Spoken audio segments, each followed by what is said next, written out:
कुछ तो लोग कहेंगे, लोगों का काम है कहना, पर अब हमको चुप नहीं रहना। सुनो द्रौपदी शस्त्र उठा लो, छोड़ो मेहंदी खड़क संभालो। सुनो द्रौपदी शस्त्र उठा लो, छोड़ो मेहंदी खड़क संभालो। अब गोविंद ना आएंगे, धूत बिठाए बैठे शकुनी सब मस्तक बिक जाएंगे। सुनो द्रौपदी शस्त्र उठा लो, अब गोविंद ना आएंगे। कल तक केवल अंधा राजा, आज गूंगा बहरा भी है। कल तक केवल अंधा राजा, आज गूंगा बहरा भी है। होठ सी दिए हैं जनता के, कानों पर पहरा भी है। तुम ही कहो ये अश्व तुम्हारे, किसको क्या समझाएंगे। सुनो द्रौपदी शस्त्र उठा लो, अब गोविंद ना आएंगे, अब गोविंद ना आएंगे। दिन की रोशनी गुजर गई, सुनिए सुनिए सब बैठिए, क्या जल्दी। दिन की रोशनी गुजर गई ख्वाबों को बनाने में, रातों की नींद गुजर गई बच्चों को सुलाने में।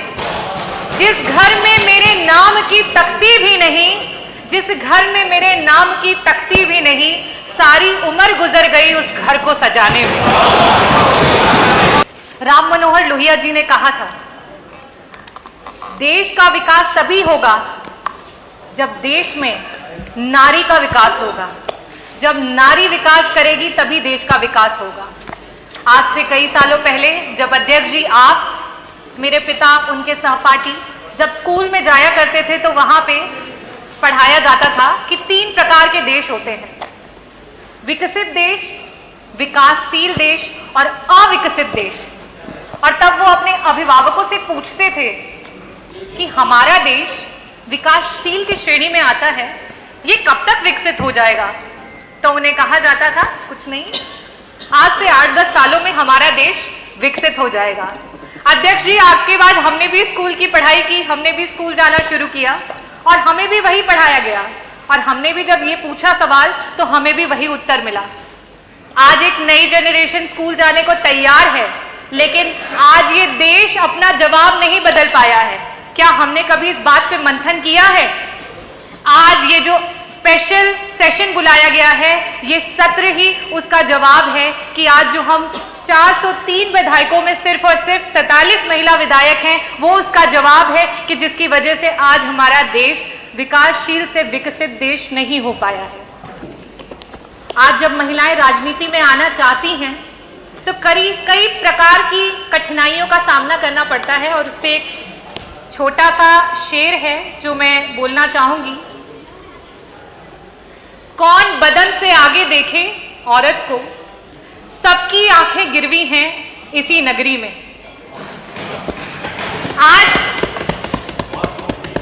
आज भी अगर औरत कुछ अच्छा नहीं कर पाती है तो आज हमें सुनने को मिलता है ये तो औरत है, इतना बड़ा दायित्व इसे दे दिया, कहां से कर पाती।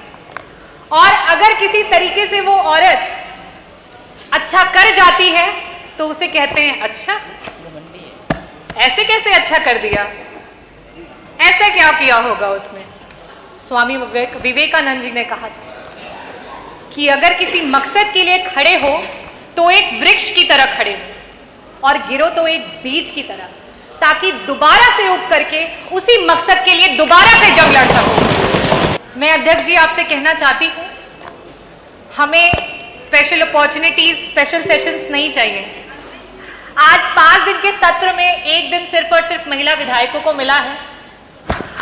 कई सारे लोग होंगे जिन्हें दुख हो रहा होगा, कई सारे लोग हो रहे होंगे जिनको आपत्ति हो रही होगी, लेकिन मैं ये कहना चाहती हूँ कि आज 5 दिन के सदन में हमें एक दिन का मौका मिला है। आप सोचिए, आपको इससे दुख हो रहा है और 75 वर्षों से हम इंतजार कर रहे थे कि हमें ये मौका मिले। 75 वर्षों से हम इंतजार कर रहे हैं। आज भी उत्तर प्रदेश के अलावा बाकी सदन में जहां जहां ये आवाज जाएगी, मुझे लगता है अध्यक्ष जी वहां पर भी इसको शुरू किया जाएगा। और इसके लिए मैं तहे दिल से आपको धन्यवाद करना चाहूंगी, अपने राष्ट्रीय अध्यक्ष जी को धन्यवाद करना चाहूंगी। मछली शहर विधानसभा जौनपुर जनपद में 9 विधानसभाएं हैं, उसमें से मैं मछली शहर से विधायक चुन करके आई हूँ, इकलौती महिला विधायक। और मेरे यहाँ की जो रोडों की स्थिति है वो बहुत ही खराब है। मैंने पिछले सदन में भी उन बातों को उठाया था और बड़ी मुश्किल से एक रोड है जो स्वीकृत होकर बननी शुरू हुई। जब वो रोड बनी तो उस पर जब शीलपट लगा तो उस पर हमारे जो नेबर के हमारे पड़ोसी विधायक हैं उनका नाम लिख करके आ गया। तो आज अधिकारियों की भी ये सोच है कि अरे ये तो महिला है, ये क्या कर लेगी, और ऊपर से ये विपक्ष की महिला है तो ये क्या कर लेगी। हमें इसको बदलना होगा, हमें इसे बदलना होगा। मैं सरकार से अनुरोध करूंगी कि इस तरीके की सोच पे अंकुश लगाया जाए। मैं अपनी महिलाओं को भी कहना चाहूंगी कि ये वक्त आ गया है कि हमें आगे बढ़ना होगा, हमें देश का प्रतिनिधि बनना होगा, हमें आगे बढ़ करके देश को तरक्की के रास्ते पे लेके जाना होगा। अब हमें ये नहीं सोचना है कि लोग क्या कहेंगे और समाज क्या कहेगा, क्योंकि कुछ तो लोग कहेंगे, लोगों का काम है कहना, पर अब हमको चुप नहीं रहना। मैं एक ग्रामीण अंचल से आती हूँ।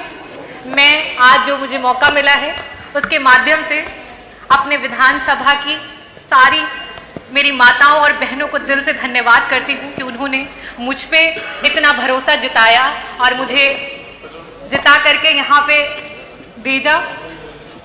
मैं साथ ही साथ ये भी बोलना चाहती हूँ कि आज हम भारतीय बड़े आधुनिक बनते हैं, हर बात पे बड़ी बेबाकी से चर्चा करते हैं, लेकिन जब बात आती है महिला के सशक्तिकरण की तो ना जाने हम क्यों चुप्पी साध लेते हैं। हम क्यों भूल जाते हैं कि भारत की आजादी में महिलाओं का बलिदान कहीं से कम नहीं था। चाहे वो रानी लक्ष्मी बाई रही हो, चाहे वो झलकारी देवी रही हो, चाहे महारानी अहिल्याबाई होलकर रही हो, चाहे ज्योतिबा फूले जी रही हो, और साथ ही साथ चाहे वो मातंगी देवी रही हो जिन्होंने वंदे मातरम कहते कहते अपने प्राणों की आहुति दे दी, चाहे वो कनकलता रही हो जिन्होंने 17 साल की उम्र में हाथ में राष्ट्रीय ध्वज को लिए वीर गति को प्राप्त हो गई हो। हमें उन बातों को नहीं भूलना चाहिए और शायद इन्हीं बातों को भूलने की वजह से आज महिलाएं पीछे छूटती चली जा रही हैं। मैं ग्रामीण अंचल से आती हूँ और वहां पे मैंने कई बार सुना है, तो मैंने कहा कि यहाँ से एक मैसेज देना बहुत जरूरी है। बहुत सारे लोगों को ऐसा लगता है कि हम महिला के प्रतिनिधित्व में पीछे उसके चल रहे हैं, हम कैसे महिला के पीछे चल सकते हैं। तो मैं उन सबको बोलना चाहती हूं कि हम आपको पीछे नहीं चला रहे हैं, हम चाहते हैं आप हमारे बगल में हमारे साथ साथ चलें। मैं धन्यवाद करना चाहूंगी आदरणीय मुख्यमंत्री जी को कि जिस दिन मॉनसून का पहला सत्र था उस दिन हमें अंदर नहीं आने दिया। मैं पूछना चाहूंगी हमारी पक्ष के विधायकगण से, दिल पे हाथ रख के बताइए, क्या आपको अच्छा लग रहा था यहाँ की सारी सीटें खाली थी? इस सदन की शोभा तभी तक है जब तक पक्ष और विपक्ष साथ में यहाँ पे बैठता है। जब तक पक्ष और विपक्ष साथ में बैठता है तभी तक हमारा लोकतंत्र मजबूत है, और जिस दिन यहां से विपक्ष हट जाएगा उस दिन लोकतंत्र की धज्जियां उड़ जाएंगी। और उसी प्रकार से मैं कहना चाहूंगी, रोका गया है। रजनी जी, अरे आप बोलिए। मैं माननीय मंत्री जी को बताना चाहती हूँ। नहीं, कोई जवाब, मैं उनको मना कर दूं, आप अपनी बात जी।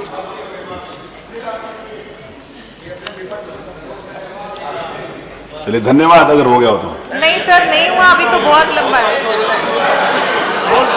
वो कागज नहीं मिल रहे, धन्यवाद। अध्यक्ष जी,